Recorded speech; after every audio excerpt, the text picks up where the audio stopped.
Welcome to the Benefits of Knowledge podcast with Lorne Curry of Curry Financial Group Limited. In this podcast, we are focused on helping businesses set up and manage their group benefit plan to protect and assist their most valuable assets. Join us on this journey where Lorne explores ways to help you develop effective and cost-efficient strategies for your business. Now, on to the show. Hello and welcome to the Benefits of Knowledge with Lorne Curry. Lorne, how are you? I'm doing great. How are you doing? I'm doing fantastic. For the listening audience, my name is Eric Johnson. I am pretty much the producer in the background here of this podcast. Lorne Curry is the host, but today I get to kind of be the host. I get to do the interview. This is your opportunity to get to know Lorne and his team and what he does. We're going to talk a little bit about his business, a little bit about his history, and then we're going to get into some personal questions. Is that okay with you, Lorne? That sounds great, Eric. All right. Well, let's just start off really easy. Why did you decide to work in financial services? And just tell us a little bit about your history. Well, it's actually 25 years ago now that I started in this business, and it was kind of by accident. All right. I had a financial planner myself. I asked so many questions that she actually was trying to recruit me. I kept telling her, no, I already had a business, that I wasn't looking for a job. And my business was actually, I owned a couple of butcher shops and a bakery. Really? For those who are familiar with deer season, which is very popular here in our area, I was actually skinning a deer and I hurt my shoulder. Oh. Doctors, etc., said, you really can't do anything for you as long as you keep working at what you're doing. So I called my financial advisor and said I was ready to listen. Wow. Okay. Well, that's a pretty big change.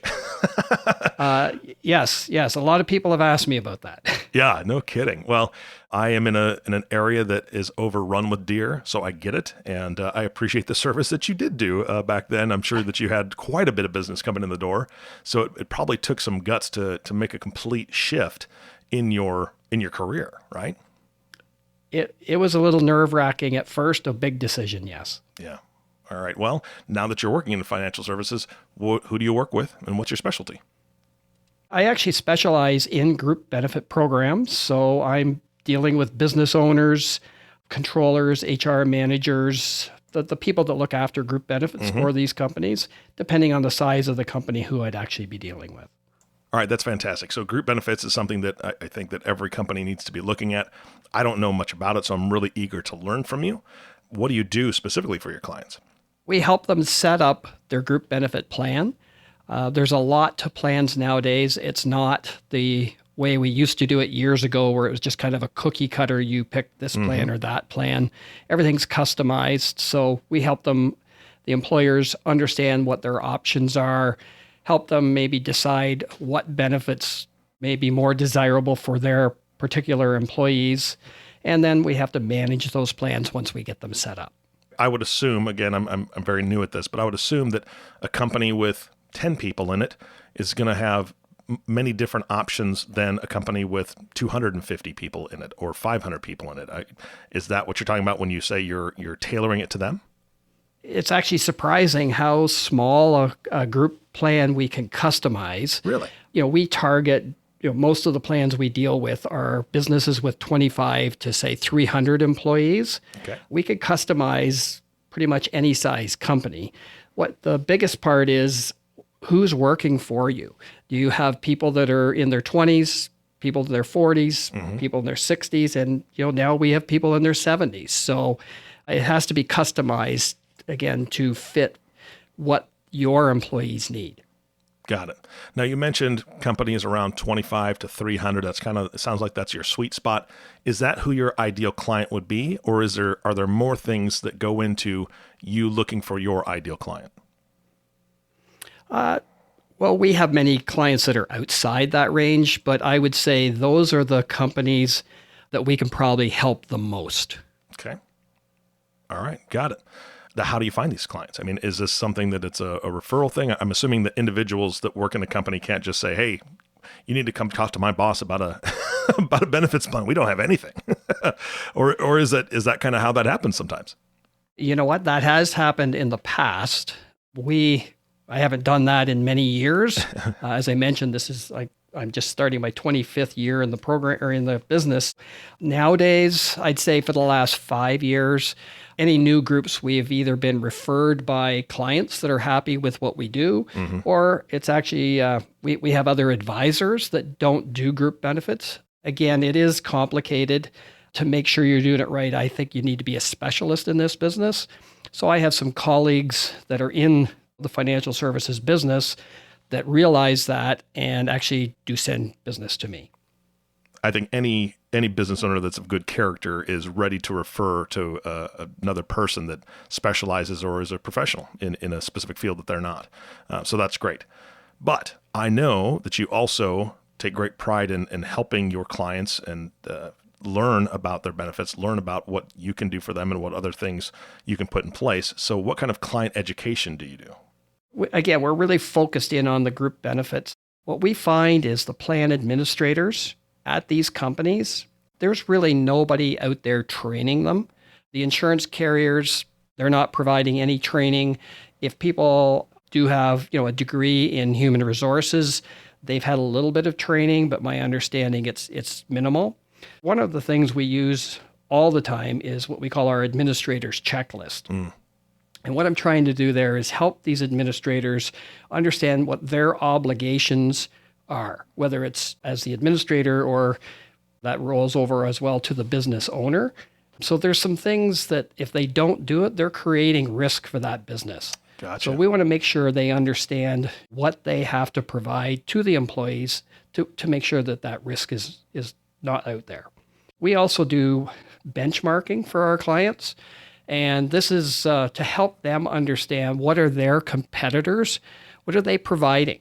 Again, we're in Ontario, so we would do a benchmarking of similar companies in the same sectors, say whether it's manufacturing, or we'll get as specific as we can, but we might benchmark that against 300-400 other companies that are doing the same thing. So then they understand when they're in that being competitive to try and hire people, is their benefit plan competitive to the market? Yeah, absolutely. I mean, that's something that I think more than ever right now during this time, people are looking for jobs with the benefits that will help their entire family, right? So that's fantastic that you do that. Yeah, and then as far as going further with the families, we will actually do, we call them communication sessions with the employees of that company as well. Once we have a plan, we are the advisors on the plan. We've fine-tuned the plan design, what we're doing. We'll market the plan, so we may have to move them. But once that's all done, then we're going in, or we're offering, not everybody takes us up on it, but we're offering to go in and actually do a presentation to the employees to make sure they understand the program so they know what their benefits are and how to take advantage of them. Got it. Yeah, no, that's fantastic. All right. And you and I have spoken a few different times before this podcast ever even started. And I know that you do some amazing work, but you can't do it all by yourself. So who's on your team and what do they do? You're 100% right there, because I'm just one person. And believe me, there's a lot more behind it. The main person on my team would be Joan Higgins. Joan's my office manager. She's my administrative assistant. She provides all the customer service for our group clients. She arranges my appointments. Joan's my right hand when it really comes down to it. Yeah. And she's been with me, I believe it's about 18 years now. Wow. Sometimes I answer the phone and my clients will say, "Oh, where's Joan?" That's great.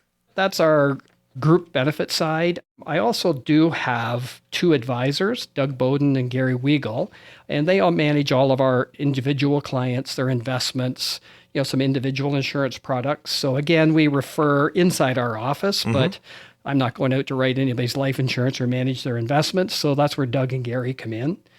And of course, behind them, we still have to have someone to do the paperwork, and that would be Tammy Woodbeck. Tammy's been here, I guess, about 4 years, I think it is now. So she manages all the paperwork and everything for Doug and Gary. That's great. Yeah, I'll tell you, listening audience, I have had the pleasure of meeting Joan, and she is fantastic. So when you're calling in, whether you get Joan or Lorne, you're going to be taken care of. Yeah, she's fantastic. She was quite funny on our last call, and she's not shy about getting the work done and telling me what I need to be doing to help you guys out. So it was great. All right, Lorne. So having all this knowledge is great, but it's not like it's a one and done type of thing. So what designations or advanced education do you have? I am a certified financial planner, which frankly doesn't have a lot to do with group benefits, as well as a chartered life underwriter. But when I got in the business originally, I mean, you don't start out as a group benefit specialist. So I did build a business doing people's investments and looking after their individual insurance products. And then I'm also a certified health specialist, which is more on the group benefit side. So those are designations through our industry. I'm a member of the CGIB, which is our specifically Group Benefits Association. We get a ton of education through Dave Patriarch in that program. And I used to belong until he shut it down, but a coaching program called Benefits Genius, put on by a gentleman by the name of Howard Kettner. Howard's from BC. He no longer has that, but I did attend that for quite some time. So you've got obviously a large financial background with all the things that you've done and what you're doing now. So let me ask you this. If you had to sum it up somehow, what is your financial philosophy? Wow, financial philosophy? Yeah. I'm going to refer that over again, meaning towards the group benefit programs, because that's what we're really talking about. Mm-hmm. I believe any business owner needs to maximize the tax efficiency of their program. They need to get 100% of their personal health expenses paid through their corporations. For people that are familiar with our tax brackets and stuff here, it's much cheaper to run the stuff through your corporation and your company than it is to pay personally. I think we need to make sure we provide a well-balanced plan, covers the best coverage with the most flexibility for the employees, but obviously we still have to stay inside the financial limits of the company. Yeah, absolutely. Very important. All right. Well, that's enough about business for now. I'll talk to you at the end of this podcast a little bit more about that, but I'd like to switch to personal stuff. Is that okay with you? Sure. Go ahead. All right. So when you're not working, Lorne, what do you do for fun, man? I've got 3 grandsons. That's it. Yeah, that takes a big chunk of the time. I bet. So actually, it's family. My wife, I've got 2 sons, Joseph and Brendan. Again, we have 3 grandsons right now, and we have another grandchild on the way next June. So we're pretty excited about that. So I spend as much time with them as I can. In the wintertime, I play hockey a couple of times a week. It's the only exercise I get, really. And then in the summertime, I'm on the golf course as often as I possibly can. And then other than that, when we are not in the middle of COVID, my wife and I do like to travel as much as we can. Nice. Well, you're almost one up on me. I've got 3 grandkids myself, and it's fantastic, right? It's so much fun. My wife laughs. She says, if we could just skip the kids and gone to grandkids, it would have been better. But I don't know about that. Right. Somebody's got to take the grandkids back home, I tell you. So I get tired quick. Exactly. All right, Lorne, who's your hero? If you had to pick somebody, who would your hero be? I'd have to say that was my dad. He was a huge influence on me, probably why I've ended up working for myself most of my life. Mm-hmm. My dad actually was in a train wreck when I was, I guess, a year old, and wow. Or under that, actually, and was supposed to be in a wheelchair the rest of his life. He was never in a wheelchair once he had some surgeries. His determination, just pretty much everything he did, that's what I tried to model my life after. Wow. That's fantastic. All right. Let's, again, this is all for the audience benefit. Just kind of get to know you personally and kind of see what's in that brain of yours. So who's your favorite person in history and why? I'll be honest, I wasn't really too much of a history buff until a few years ago when my wife and I went to Europe. We've spent time in Italy a couple of times now. We've been very fortunate. And I'd have to say Michelangelo is my favorite person in history. When you see the work that he did, whether it's being sculpting the statue of David or the architecture, the painting, of course, in the Sistine Chapel, how one man could be that talented is pretty hard to believe. And if you think of when he was here, people didn't live that long, but I understand he lived a very long life, and apparently he had a really good time while he was here. Well, he boggles the mind, right? Because of so many different things he was into. He wasn't just the painter, right? There's so many other things, and that just, again, I agree 100%. I have never had the pleasure of going and seeing any of his works in person, but that's definitely on my bucket list for sure. Highly recommend it. Absolutely. All right. What is your idea of success, Lorne? I think just having the freedom to do whatever you want. I don't think it's, having a certain amount of money or anything like that. There's different parts of our lives that we have success in. I guess from the financial standpoint is if you can afford to do some traveling and enjoy the things you like. Probably the biggest thing of success is the success of my family. I see my two sons have very successful lives now with their wives and their children, and I that's what I find or consider to be success for myself. Yeah, that's a beautiful thing. That's a beautiful picture.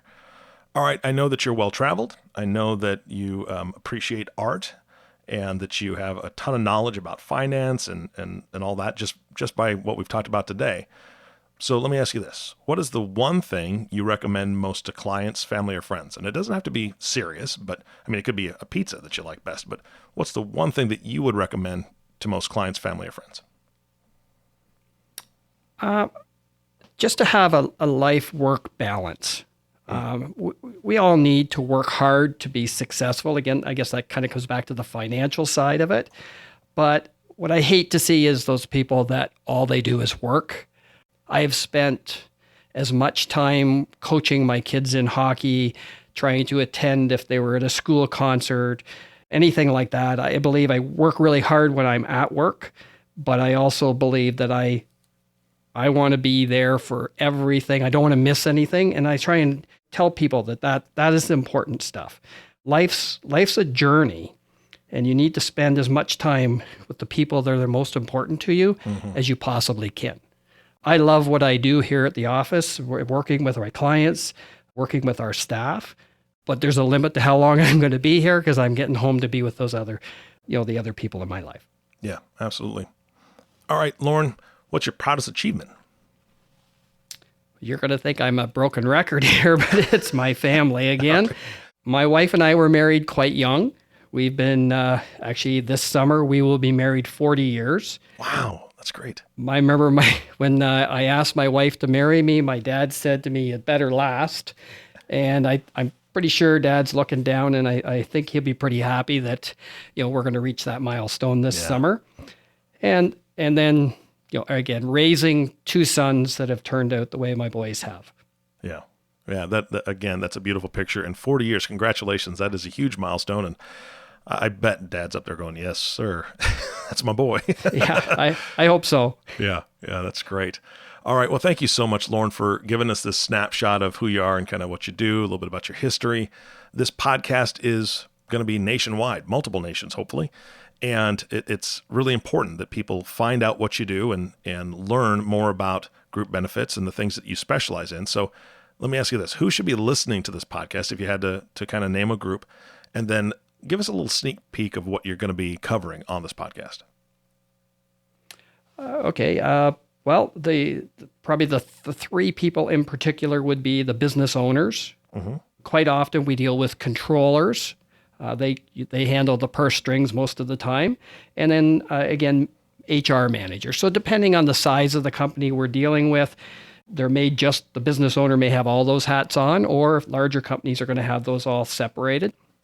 Group plan administrators, hopefully are going to pay attention because, we're going to try and pass on some tips and stuff for them to help them do their jobs. And we want to, help everybody develop effective and cost-efficient strategies for their group benefit plans. Yeah, absolutely. Lorne, that's fantastic. Again, I appreciate your time today. When people are listening to this podcast, and you're going to gain new followers and new listeners all the time, how can they reach out to you and your team? Well, you can go to our website, which is www.curryfinancialgroup.com. I'm going to be on LinkedIn, and there's going to be snippets of these podcasts on LinkedIn to be able to connect through there. And then, of course, they can always just call our office. We've got a toll-free number here. It's 1-866-445-4424. just call that number, ask for Joan or I, and we'll certainly be happy to help people out. Fantastic.